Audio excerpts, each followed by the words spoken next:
Баарыңыздарга кутман күн. Менин атым Сыягүл Караман.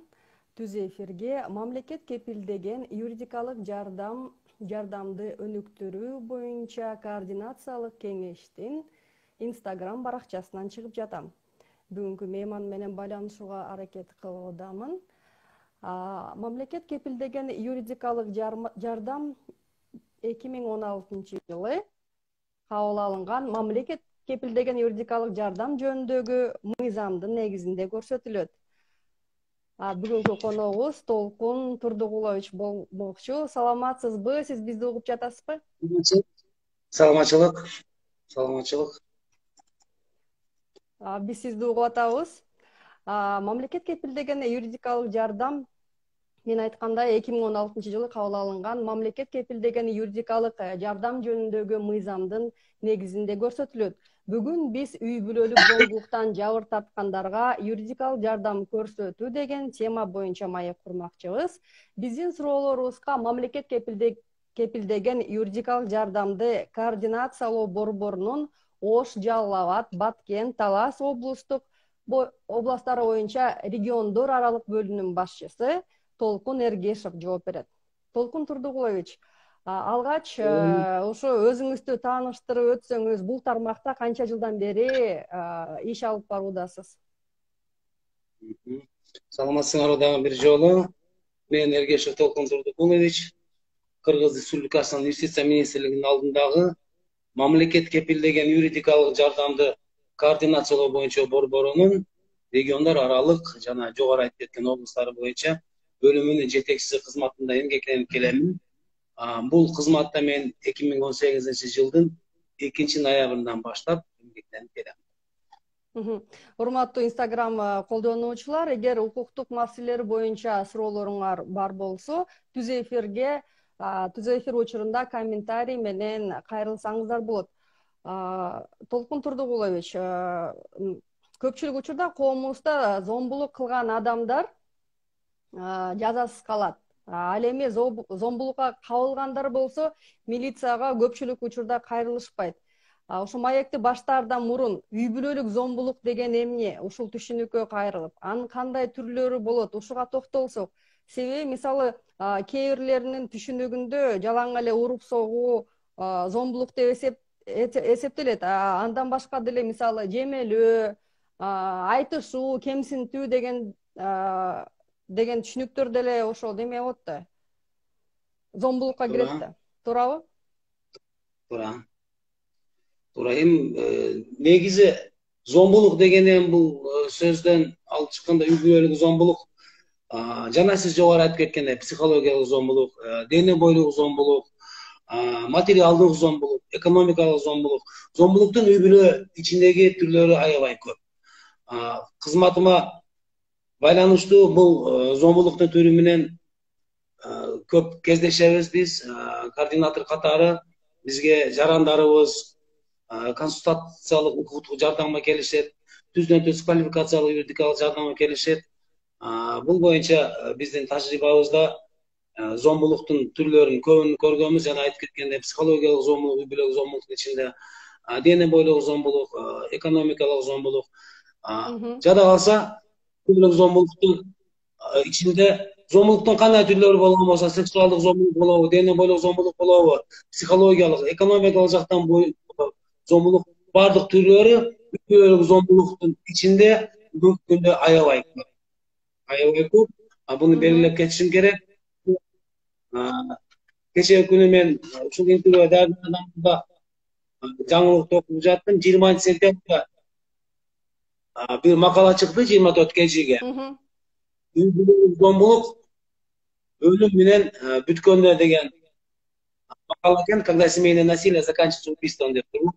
Борбордук Азиянын мамлекеттеринен алынган ошол кейстерден алыныптыр. Бул бир гана Кыргызстан эмес, Кыргызстан, Өзбекстан, Тажикстан жана Казакстан. Ушул макалада айтылып атат, үй бүлөлүк зомбулук боюнча көрүнүш жана жогоруда айтып кеткен мамлекеттерде, постсоветский мамлекеттер деп коет, бардыгында бирдей эле көрүнүш деп жазылып атат да. Айрым учурда үй бүлөлүк зомбулуктун натыйжасында жабыр тарткандар bölümge alıp kelgen faktor dagы жок эмес деп айтылып атат. Ал эми биздин Ички иштер министрлигинин маалыматына караганда, Ички иштер министрлиги маалымат таратып атат, 2021-жылдын 8 ай ичинде үй-бүлөлүк зомбулуктун фактылары 30%га жогорулады деп. Былтыркы жылга салыштырмалуу 30%га жогорулады. Бул дегени бул мисалы экономикалык деги эле республикада болуп жаткан социалдык экономикалык абалга да байланыштуу болот да. Өсүш эмне шартталган себептери? Карасаңыз, 8 айдын ичинде 9 айды төлөп, 8 айдын алып атат. Мен ойлойм, 8 айда 7665 факт болуп атат республика боюнча. Аны ошону эми биздин 7 облуско бөлгөнүбүздө эле ар бир облустта 1000ден эле туура 1000ден ашык келип атат. Абдан көп. Бул мен айтсам катталган гана фактылар. Канчалары катталбай? Катталган бул көрсөткүчтөн мен ойлойм 2-3 эсе көбү катталган эмес. Себеби үй-бүлөлүк зомбулуктан жабыр тарткандар айрыкса кыз келиндер болсо, биринчиден өзүнүн ата энесинен, коомдон тартынат, ушул жарыяланып кетпесин деген ой менен ичине сактап, чыгарбай эле коелу деген мааниде. деп алып. Сиздин интернетиңиз бир аз начарыраак окшойт. Ооба, көпчүлүк учурда коомдо мисалы биздин байланышыбыз жакшырып калат деген ишенич бар. Толкун Турдугулович, бир жаңырык болуп атат дагы, анан кээде сизди көрбөй калып атам да. Биздин мага телефон чалган көп болуп атат. Башка Инстаграмга чыгып аптым да, себеби жумуш мезгилде консультацияга көп адам чалат, коңгуроо чалат, ошол үчүн азыр өчүрүп салып атам, кайра-кайрачы. Ошону мен эске албай калып. Эми бир жарым саат ичинде өчүрүп туруңуз. Ал биздин баягы кандай десем, сиз байланышка да чыкпай калдыңыз. Мен 1 мүнөткө азыр 30 секунд бирок айтып коеюн да, группага жазып койсун, мага телефон чалмай турсун. Эми Толкун Турдугулович келгенче, көбүнчө биздин коомдо мисалы Толкун Турдугулович, коомубузда мисалы кичинебизден эле мээбизге сиңип калган да бар да, мисалы чоң апаларыбыз, тайнелерибиз мисалы эгер келинин уруп атса тилинен табат, кызы ур токмокко алынып күйөөсүнөн качып келсе чыдап жашай бер, биз деле ушинтип жашайбыз деген түшүнүктөр бар да. Ошон үчүн дагы кыз келиндер деги эле адамдар ошо элге жарыя кылгандан уялышат го дейм. Эми жана бизде кыргызда айткандай, кызга 40 күйдөн тыюу салынат деген дагы сөз бар эмеспи? Ошол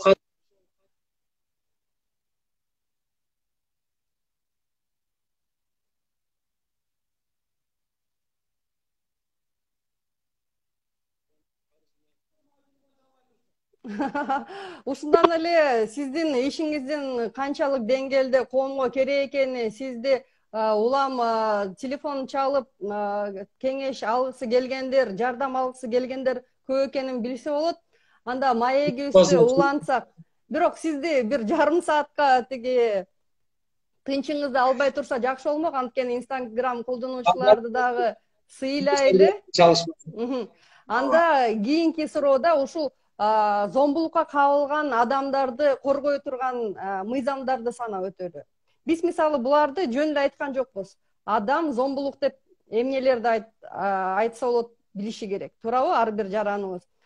Бизди коргой турган, адамдарды зомбулуктан коргой турган кандай мыйзам бар экенин билиши керек. Туурабы? Ошолорду санап өтсөңүз. Мындай башта айтайлык, эң биринчи негизги башкы мыйзам бул Конституцияда адамдын укугу жана эркиндиктери так дана көргөзүлүп кеткен. Бардык эркиндиктери жана укуктары көргөзүлгөн биздин баш мыйзамыбызда. Аны бардык жарандабыз билүүгө милдеттүү деп эсептейм. Укуктуу эмес, милдеттүү. Себеби ар бир жаран өзүнүн укугун билиш керек. Мен айтат элем, ар бир жараныбыз баш мыйзамдагы өз эркиндигин жана укуктарын билүүгө милдеттүү. Ал адам өзүнүн укугун билбесе, анда ал адам өзүнүн укугун дагы коргой албайт, башка бирөөнүн укугун дагы коргой ала албайт. Мен ошентип айтат элем. Ал эми экинчиси Кыргыз Республикасынын үй бүлөлүк зомбулуктан сактоо жана коргоо жөнүндө 2017 жылдын апрель айындагы 63 мыйзамы бар. Ал эми ушул мыйзамга токтосок, мен айтып кетет элем. Бул мыйзамга чейин бизде мыйзам аталышын карасаңыз, Кыргыз Республикасынын үй бүлөлүк зомбулуктун алдын алуу жана сактоо жөнүндө мыйзам болчу. Буга чейинки мыйзам. Бул мыйзам 2009 жылдан баштап иштеген болсо, адашпасам, биз эми 7 жыл, 8 жыл бою ушул мыйзамдын субъекттери иш алып барып, алдын алабыз деп, сактайбыз деп жүрүп барып, биз кандай даражага жетип келдик? Биз үй бүлөлүк зомбулуктун алдын алуу эмес, үй бүлөлүк зомбулуктан сактоо жана коргоо деген даражага келген үчүн бул кайрадан өзгөрүштөр болуп, жаңы мыйзамды кабыл алып отурабыз 2017 жылы. Тилекке каршы. Биз мурдагы мыйзам жана биз жакшы иштей албадык, субъекттер. Ошентип эсептеймин. Бардык субъекттер, ичинде бардык мамлекеттик органдар, өз алдынча башкаруу органдары, субъекттер өз ара жакшы иштей албадык. Ар бирибиз өз милдетибизди жакшы аткара албадык. Коомчулук дагы жакшы көмөк көргөзбөдү. Ошондуктан алдын алуу жөнүндө мыйзамды жокко чыгартып, биз сактоо жана коргоого жетип калганыбызды мойнубузга алып, коргоого жетип калдык. Албетте бул кейиштүү көрүнүш. Ошондо анда санап өтөлү. Зордук зомбулукка дуушар болгон жарандарга жардам көрсөткөн мамлекеттик жана мамлекеттик эмес органдарды санап өтсөк анда. Кимдер жардам берет азыр? Өзүңүздөн башлагыңыз. Дагы бир укукчу акт айтып коеюн. Түздөн-түз үй бүлөлүк зомбулуктун алдын алуу боюнча түздөн-түз өзүнүн салымын кошуп кеткен укук ченемдик акт бул Кыргыз Республикасынын үй бүлөлүк кодекси. Үй бүлөлүк кодексинде баардык укуктар жана милдеттер туура даана жазылып түшүндүрүп кетилген. Биздин жаш үй бүлө курган адамдарыбыз мурда брак и семья деген ушундай коомдор, уюмдар ошол жака кайрылып, азыр эле бар, бирок көбү барбайт. Үй бүлө түзөрдөн мурда мыйзамдар менен таанышып, ар бир адам өзүнүн укугу менен таанышып, өзүнүн укугун билип, үй бүлө курган жакшы болот деп айтылат да. Ошондуктан мен ойлойт элем, мыйзамды жана укук ченемдиктарды жакшы билген адам өзүнүн укугун коргой алат. Ал эми үй бүлөлүк алдын алуу боюнча жана башкалардын да укугун сыйлайт. Ооба. Жана эми субъекттер, бул бардык мамлекеттик субъекттер, Кыргыз Республикасынын өкмөтүнөн баштап, эми бүгүнкү күндө министрлер кабинетинен баштап туруп, Кыргыз Республикасынын прокуратурасы, сот органдары, укук коргоо органдары, мамлекеттик ишкана мекемелери, социалдык коргоо кызматтары, саламаттык сактоо министрлиги, өз алдынча башкаруу органдары баардыгы субъект болуп эсептелет. Жалпысынан 16 мамлекеттик жана өз алдынча башкаруу органдары, ошол менен бирге кийинки субъекттер булар бейөкмөттүк уюмдар. Республикабызда уюмдар аябай көп, биз менен биргеликте көбүнчө азыр интервью мезгилинде мен аталышын сразу эле эске келтириш кыйын, себеби өтө көп иштешебиз биз. Адвокаттар бар, ушундай уюмдар көп. Негизгилерин санап өттүңүз, ошо санды айтып өттүңүз. Эми ушул мамлекет тарабынан кепилденген акысыз юридикалык жардамды кимдер ала алышат жана ал кандайча жүргүзүлөт? Мисалы сиз айтып атпайсызбы, улам эле звонок этишип атат. Звонок эткенден кийин кандай механизми? Дагы бирөө чалды окшойт мага. Азыр айтамын. Толкун турдук угулуп атамын мен. Ооба, кээде ошо жок болуп кетип атасыз. Ооба, сиздин телефон аябай токтоосуз коюңсуз ошо. Ооба. Байланыш жанданды окшойт. Улантсак анда биздин маекти. Кечирип турайын, ушундай болуп атат да байланыш. Дайым эле Калыбына келдиби ушундайбы же байланыш азыр ушул саат 4 менен 4:30 ортосунда ушундай болуп кеттиби? жок. Эртеменки саат 8ден баштап 6га чейин ушундай болот. Түшүнүктүү. Ооба, 4 Бул гана областты менен камтуу, анан кийин бүт республика боюнча 400гө жакын эле адвокат болсо 6 миллион кишиге да сиздердин ишиңиздердин кыйын жана татаал экенин билебиз. Эми биздин эфир жарым саат эфирибиз бар, 25 мүнөт. Ушуну баягы Instagram колдонуучулар деги эле ар бир жаранга жеткиликтүү кылып айтып берели. Кимдер ала алат акысыз юридикалык жардамды жана кандайча жүргүзүлөт бул? айтып кетемин азыр. Кыргыз Республикасы мамлекет кепилдеген юридикалык жардам жөнүндө мыйзамына ылайык акысыз юридикалык жардамды эки түрү бар. Биринчи түрү бул консультациялык укуктук жардам. Консультациялык укуктук жардамды Кыргыз Республикасында бардык Кыргыз Республикасынын жарандары кирешесине карабастан, Кыргыз Республикасында жашап жаткан чет элдик жарандар, жарандыгы жок адамдар жана качкындар консультаттык укуктук жардамды укуктук көйгөй маселелер боюнча алууга укуктуу. Бул консультаттык укуктук жардам деген жаран же адам биздин кызматкерлерге, биздин акысыз юридикалык жардам көргөзүү борборлоруна, биздин адвокаттарга кайрылганда укук көйгөй боюнча кеп кеңеш, кайсыл мыйзамга ылайык кандай кылып өзүн коргосо болот, мына ошол жолду көргөзүп беребиз. Ал эми кеп кеңеш берүү учурунда жаран квалификациялык юридикалык жардамга муктаж экендиги аныкталса, жана ал жаран мамлекет кепилдеген юридикалык жардам мыйзамдын 8 беренесинде белгиленген адамдардын категориясына кирген болсо, ал адамдарга мамлекет эсебинен акысыз юридикалык жардам көргөзүлөт. Кайсыл адамдарга акысыз юридикалык жардам көргөзүлөт? Кыргыз Республикасында 1 жылдык кирешеси эң аз айлык акысынан 60% ашпаган жарандык иштер боюнча доогерлерге, жоопкерлерге, жазык иштер жана жогорку иштер боюнча жабырлануучуларга, шектүүлөргө, кармалгандарга, соттолгондарга, соттолуучуларга, акталгандарга жана жаш четелек күнөөлөргө берилет. Ал эми эң аз айлык акысынын 60 эсе өлчөм берилет. Бул 1 жыл кирешеси Кыргыз Республикасында эң аз айлык акысы 2021 жылга 1970 сом көргөзүлгөн болсо, 1 жылдык кирешеси 318.200 сомдон ашыш керек эмес. 12 бөлгөнүндө 1 кирешеси 9.270 сомдон ашпаган ар бир жаранга мамлекет тарабынан акысыз юридикалык жардам көргөзүлөт. Ал эми кирешесине карабастан, өлчөмүнө карабастан акысыз юридикалык жардам кайсы учурда берилет? Жарандар кармалган учурда, тергөө органдары тарабынан кармалган учурда, өзгөчө оор кылмыш жасаган адамдарга, биринчи жана экинчи топтогу майыптуулугу бар адамдарга, жаш балдардын кызыкчылыктары боюнча алардын ата энелерине, жалгыз бой энелерге, эгер энелердин баласы же балдары бар болгон болсо. Андан сырткары мекендик согуштун ардагерлерине жана аларга теңдештирилген адамдарга, бул бүгүнкү күндө ооган согушунун ардагерлерине, ошондой эле мөөнөттүү аскер кызматкерлерине,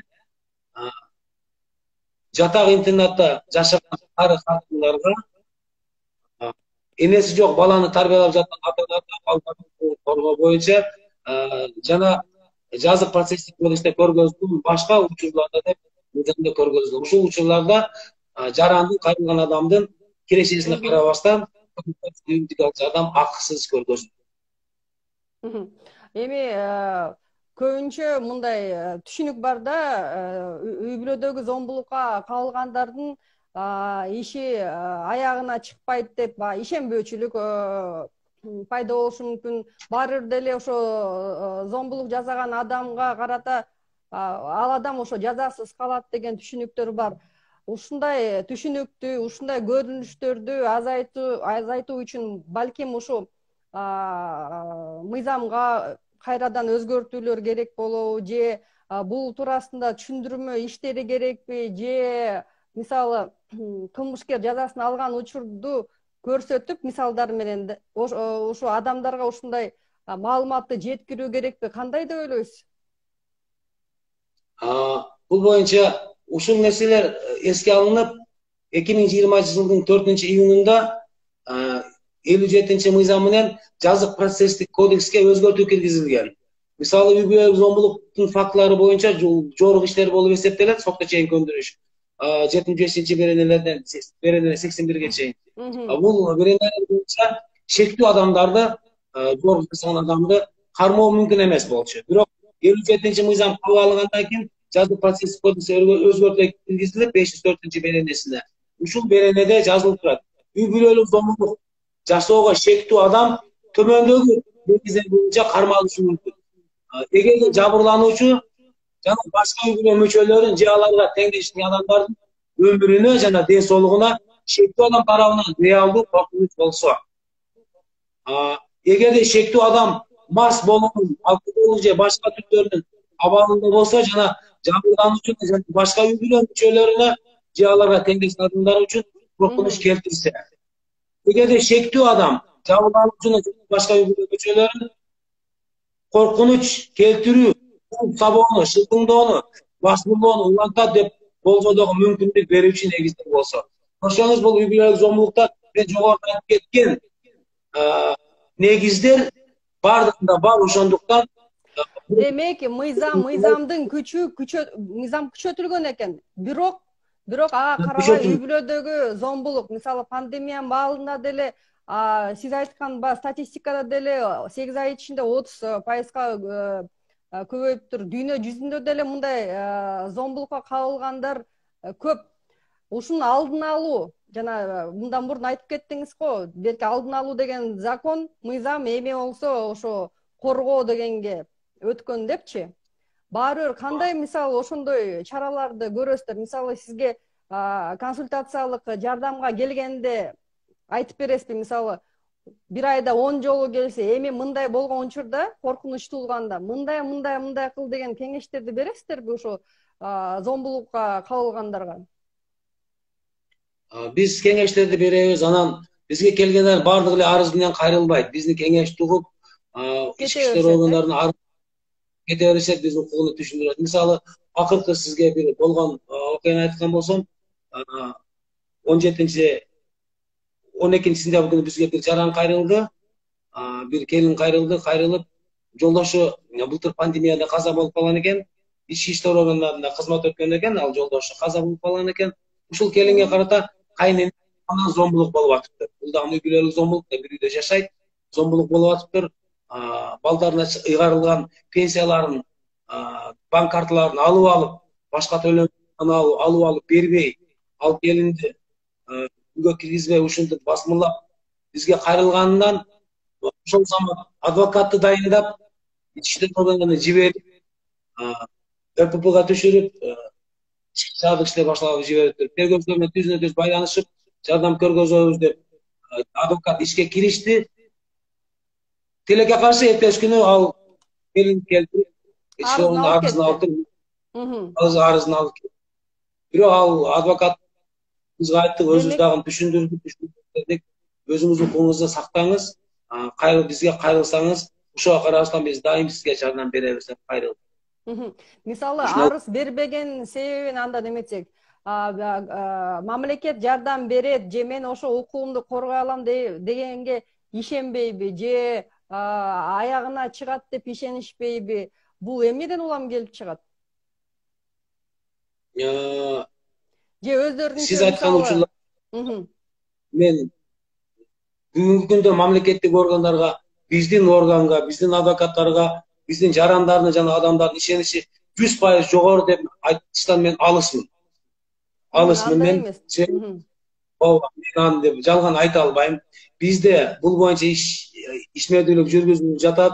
Биз мыйзамга ылайык жана адамдын укугун коргоо боюнча башка укук актыларга ылайык иштерди алып барабыз. Бирок адамдарды биринчиден ишенбестик болсо, экинчиден колдон тартынат, үчүнчүдөн кайра жашап калам деген ойлор менен ушундай арыздарын алып алышат. Бирок биздин максат арыз жаздырып үй бүлөнү бузуп салыш эмес, үй бүлөнү сактап калуу. Эгер бул үй бүлө болбой турган болсо, анда адамдын укугун коргоо. Үй бүлөлүк зомбулуктан сактоо жана коргоо боюнча мыйзамда жана мен айткан субъекттер биргеликте бардыгыбыз иштешибиз. Ошол биз бардык субъекттер бирге иштебиз. Себебинен мурдагы мыйзам алдын алуу жөнүндө боюнча жаңы мыйзам сактоо жана коргоо боюнча мыйзам кабыл алынды. Биз бардык субъекттер биргеликте иштесек, жарандардын укугун түшүндүрсөк, маалыматты жакшы берсек, коомчулук иштесек, сөзсүз бул нерсеге дагы бытие определяет сознание деген сөз бар, түшүнүк бар да, материалдык жактан, социалдык жактан дагы мамлекет тарабынан колдоо болуш керек. Болбосо анда Толкун Турдугулович, анда мындай суроо да, мисалы мамлекет тарабынан акысыз деген демек бекер болсо, анда тиги сапаты деле анча эмес болуш керек деген түшүнүк менен да кайрылбай жүргөндөр барбы? Мисалы сиздин квалификация, сиздердин категорияга туура келет да, бирок сизге кайрылбай, акчасы жок болсо да карызга батып, баягы акылуу адвокаттарга кайрылган учурлар болобу? Мындай учурлар дагы болот деп эсептейбиз. Мен ишендирип кетемин сизге. Акысыз дегени бул таптакыр акысыз эмес да. Ушул адвокаттын акысын, жаранга көргөзгөн акысын, кызмат акысын мамлекет республикалык бюджеттен төлөп берет. Бул бекер эмес да, бул мамлекет төлөйт. Мамлекет өзүнүн казнадан, капчыктан төлөгөндөн кийин бул мамлекеттин акчасы, ошол эле сиздин менин акчам, салык төлөөчүлөрдүн акчасы. Бул акча жөндөн жөн кетпейт. Бул акчаны кандай сарпталышына көзөмөл жүргүзүлөт. Көзөмөлдү биз жүргүзөбүз, биздин жетекчилер жүргүзөт бул көзөмөлдү.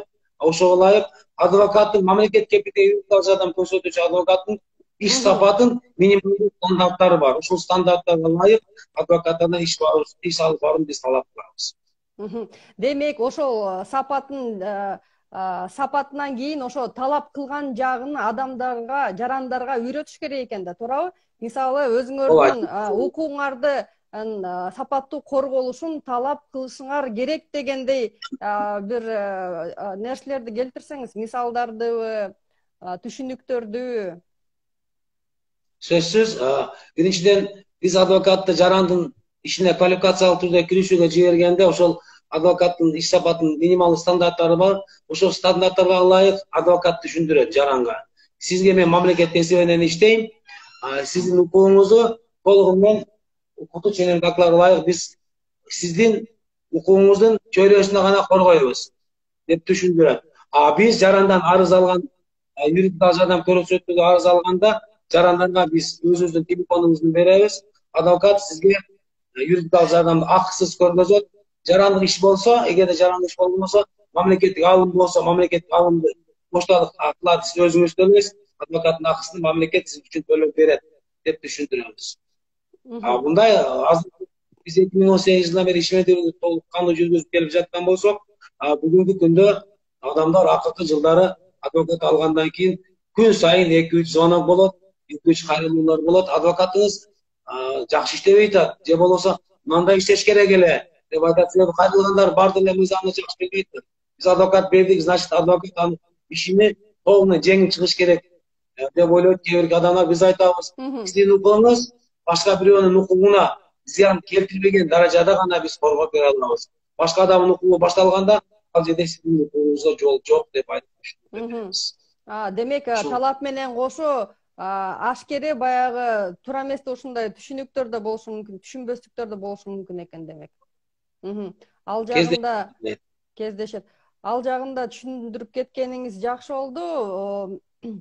Мисалы, бул деген ошо калктын укуктук маданиятынын төмөн экенинен да кабар берет.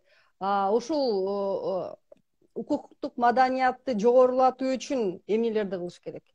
Кандай иш чаралары өтүшү керек?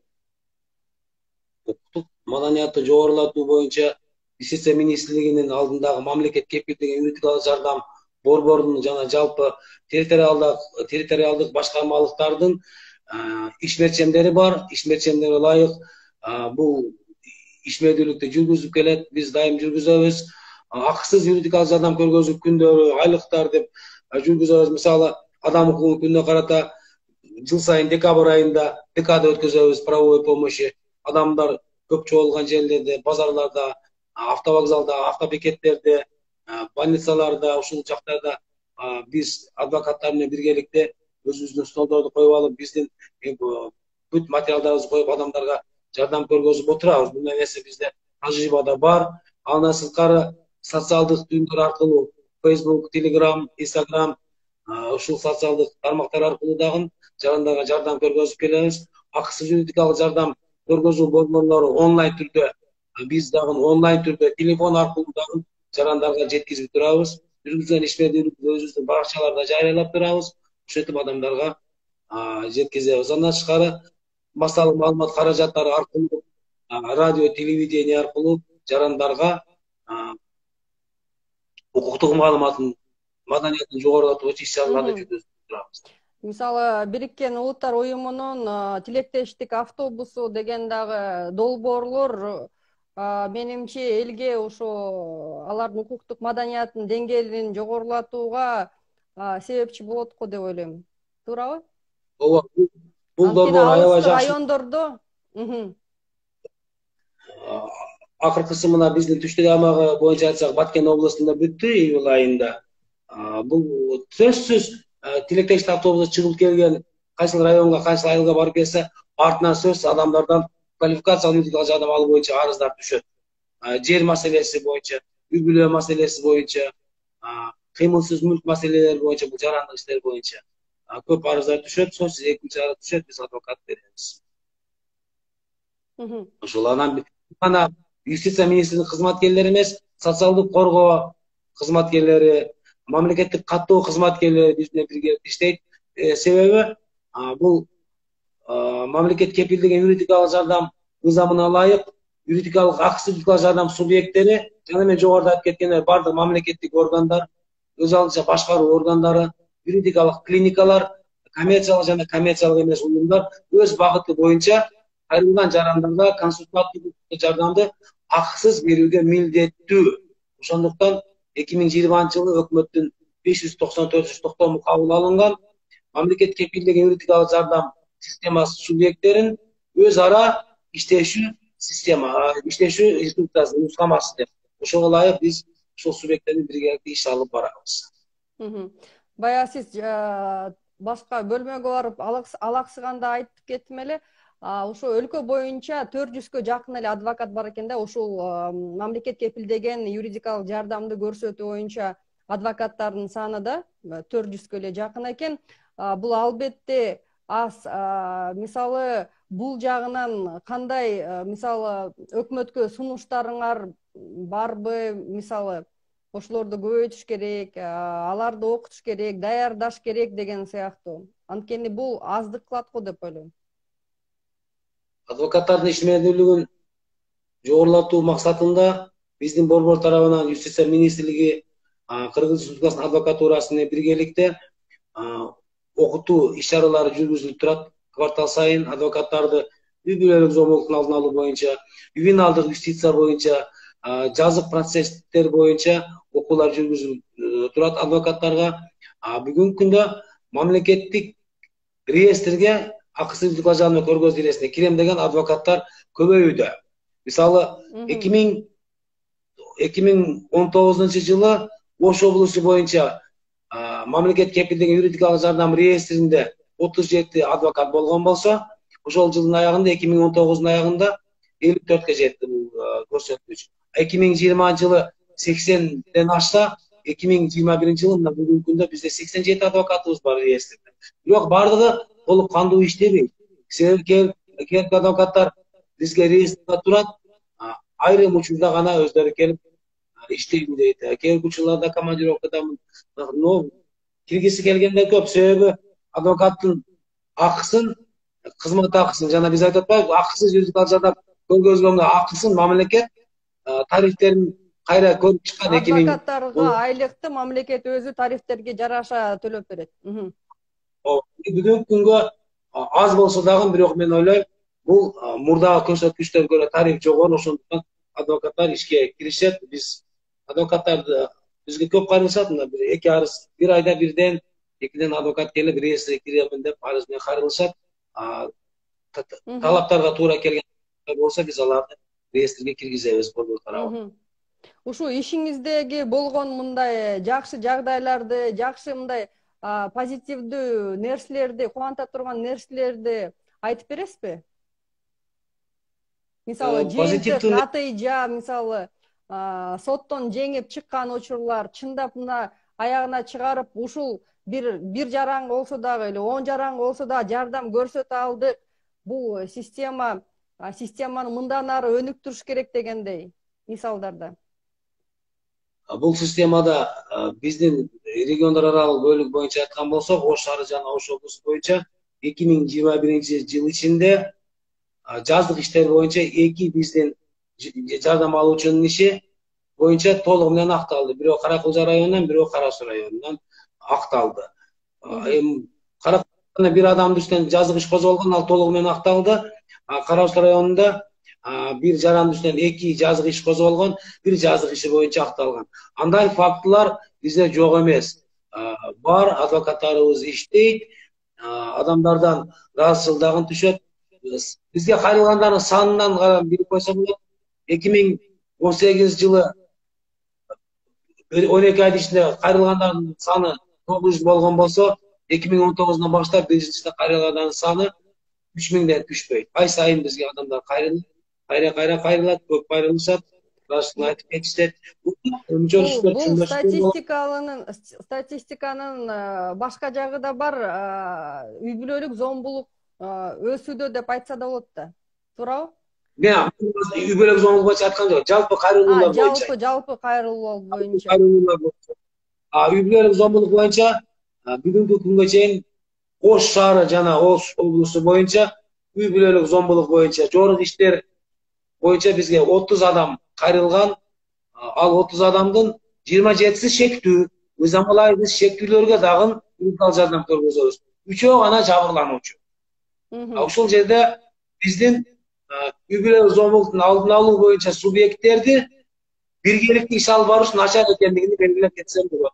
Себеби коргоо органдарында жабырлануучуларга адвокат мамлекет тарабынан берилет деп маалымат толук жетпей калат.